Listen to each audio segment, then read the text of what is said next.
को प्रमोट कैसे करूं कि जिससे ज्यादा से ज्यादा लोग मेरे प्रोडक्ट को परचेज करें।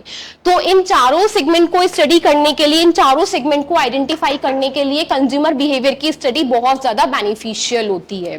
नेक्स्ट पॉइंट है इसमें आपका use in social and non profit organization. Non profit organization basically ये थोड़ा कंफ्यूजिंग है या आप लोगों को थोड़ा टिपिकल लगेगा कि कंज्यूमर बिहेवियर सोशल और नॉन प्रॉफिट ऑर्गेनाइजेशन में कैसे बेनिफिशियल है। तो हमारी गवर्नमेंट एजेंसीज होती हैं या नॉन प्रॉफिट ऑर्गेनाइजेशंस हैं जिनका मोटिव क्या है, प्रॉफिट अर्न करना नहीं है, बट उनका मेन मोटिव क्या होता है, रीजन में या एक इकोनॉमी में अवेयरनेस को स्प्रेड करना। तो वो अवेयरनेस कैसे स्प्रेड करेंगे, थ्रू कंज्यूमर्स। यानी कि सबसे पहले हमें अपने कंज्यूमर बिहेवियर को स्टडी करना होगा, तभी हम कुछ अवेयरनेस स्प्रेड कर सकते हैं।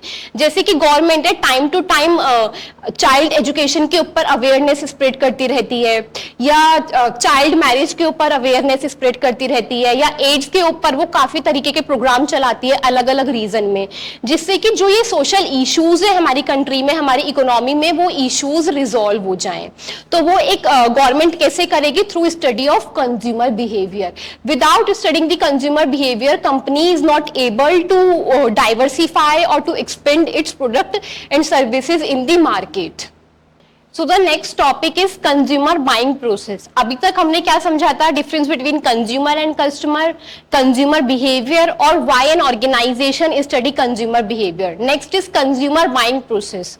It is very mandatory for an organisation to understand the consumer buying process. Sometime consumer buying process is also known as consumer decision making process. You don't need to confused among the terms.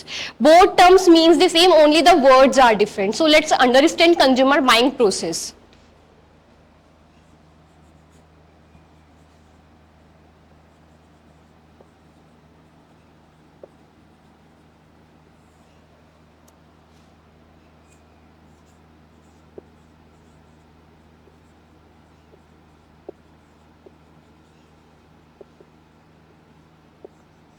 First point is need recognition. यानी कि एक consumer को सबसे पहले अपनी need को recognise करना है। मैंने आपको पहले भी एग्जांपल दिया था कि हम लोगों की, ह्यूमन बीइंग्स की नीड्स एंड वांट्स अनलिमिटेड होती हैं। हमारी इच्छाएं कभी भी पूरी नहीं हो सकती या हम कभी भी खुश नहीं हो सकते। अगर आज मेरे पास 4 पेयर ऑफ सूट्स हैं, तो मुझे कल को क्या नीड अराइज होगी कि मेरे पास 6 पेयर ऑफ सूट्स हो, या मेरे पास उस पैटर्न का सूट हो या उस डिजाइन का सूट हो। तो बेसिकली ह्यूमन बीइंग की वांट्स, नीड्स अनलिमिटेड होती हैं। तो सबसे पहले एक कंज्यूमर को नीड अराइज हुई किसी भी चीज की, कि उसके पास इस चीज की कमी थी, उसको इस चीज की जरूरत थी, अपनी नीड्स को सेटिस्फाई करने के लिए उसने एक नीड को अराइज किया कि उसको जरूरत क्या है, किस प्रोडक्ट की जरूरत है। अगर वो उस प्रोडक्ट को परचेज करता भी है तो उसको कुछ बेनिफिट होगा या नहीं होगा, या उसको वो प्रोडक्ट परचेज करना चाहिए या नहीं करना चाहिए। So the first step is need recognition. Then we move to the second step. After need recognition, there is a second step. एक सेकेंड यहाँ कट कर देना, मैं तो भूल ही गई क्या था। Second is information search. Now a consumer has recognized a need that he or she needs a certain product. Next step is information search. अब उसको मार्केट से इंफॉर्मेशन को कलेक्ट करना होगा। हम ये प्रोसेस एक एग्जांपल के साथ में भी समझ सकते हैं। मेरा ही एग्जांपल लेते हैं। मुझे एक न्यू वॉच की नीड अराइज हुई। मैंने अपनी कलीग के पास कोई न्यू डिजाइन की, न्यू कंपनी की एक अट्रैक्टिव सी वॉच देखी थी। तो मेरी नीड क्या अराइज हुई कि मुझे एक वॉच चाहिए। अब मैं सेकेंड स्टेप पे मूव करूंगी, इंफॉर्मेशन सर्च। बहुत सारी कंपनीज की वॉच आती है, टाइटन, रोनाल्डो, वेरियस कंपनीज की वॉच आती है। तो मैं इंफॉर्मेशन सर्च करूंगी कि मुझे किस कंपनी की वॉच को परचेज करना चाहिए, या किस कंपनी की वॉच मेरे बजट में आ रही है, या कि कौन सी कंपनी ज्यादा अट्रैक्टिव डिजाइन्स में वॉच ला रही है। तो मैं इंफॉर्मेशन सर्च करूंगी। अब मुझे बहुत सारी कंपनीज की, फॉर इंस्टेंट मुझे 4 कंपनीज की इंफॉर्मेशन मिल गई है कि मार्केट में ये 4 अलग अलग वॉचेस की कंपनी है, इसमें से मैं कुछ भी परचेज कर सकती हूँ। ठीक है, देन हम नेक्स्ट स्टेप पे मूव करेंगे, इवैल्यूएशन ऑफ ऑल्टरनेटिव।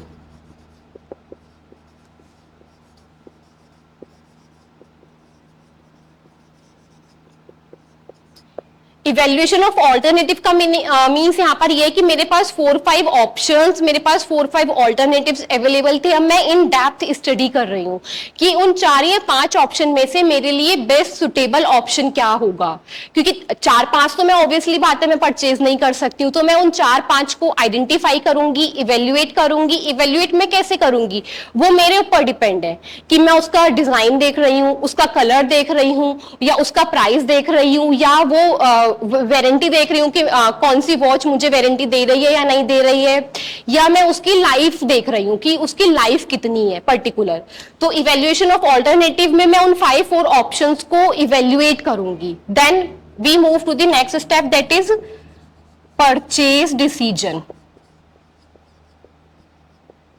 यानी कि अब 4-5 ऑप्शंस में से मैंने एक पर्टिकुलर ऑप्शन को सेलेक्ट कर लिया है। अब मैं फाइनली मार्केट से उस प्रोडक्ट को परचेज कर रही हूँ।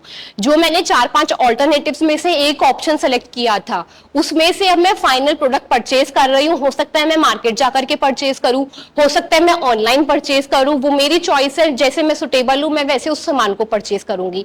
यहाँ पर अब मैंने उस पर्टिकुलर प्रोडक्ट को परचेज कर लिया है मार्केट से।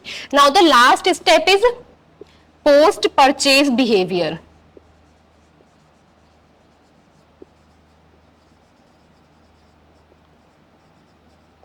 पोस्ट परचेज बिहेवियर यानी कि मैंने सामान को परचेज कर लिया है, मैं उसको यूज कर रही हूँ अपनी डेली लाइफ में। अब मेरा फर्दर बिहेवियर कैसा है, क्या मुझे वो प्रोडक्ट पसंद आया या नहीं आया, या वो मेरे लिए बेनिफिशियल था या नहीं था।